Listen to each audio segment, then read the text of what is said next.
उद्या डब्याला काय बनवू असा प्रश्न पडलाय, तर मग ही चमचमीत सांडगे भाजी करा.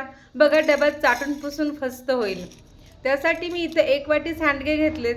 आता कढई गरम केली. कढईमध्ये सांडगे भाजून घेण्यासाठी तेल घातलं आणि त्यावर सांडगे असे चांगले खमंग चांगला वास येईपर्यंत भाजून घेतले. आता त्याच कढईमध्ये फोडणीसाठी तेल थोडंसं अजून वाढवलं. तेल चांगलं गरम झालं की जिरे घातले. जिरे चांगले फुलले की ठेचलेलं लसूण सुद्धा घालून घेतला. लसूण चांगला खमंग वास येईपर्यंत परतायचा. त्यात हिंग घातलं आणि कढीपत्ता घातला. आता ही फोडणी चांगली खमंग व्हायला लागली की लगेच त्याच्यामध्ये 2 कांदे असे बारीक चिरून घालून घेतले आणि कांदा चांगला गुलाबी कलर येईपर्यंत परतून घेतला. आता त्यात काही पावडर मसाले घालू. त्यात 1 चमचा काळा मसाला, अर्धा चमचा धने पावडर आणि पाव चमचा हळद घातली.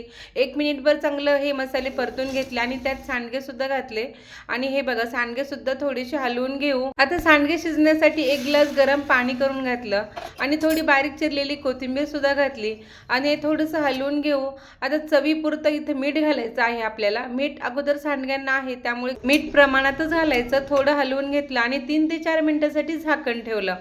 आता बघा 4 मिनिटानंतर इथं सांडगे 70 ते 80% शिजलेले आहेत. आता इथे मी 1.5 चमचा शेंगदाण्याचा बारीक कूट करून घातला आणि नंतर परत हलवून झाकण ठेवलं आणि चांगले मऊ सांडगा इथं शिजवून घेतला.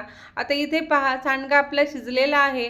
इथं थोडंसं सांडग्यामध्ये पाणी आहे, परंतु ते पाणी 1 मिनिट थोडं सांडगा परतलं की पाणी संपून जातं आणि सांडगा आपल्या ऑफिस डब्यासाठी सांडग्याची सुकी भाजी इथं तयार झाली आहे.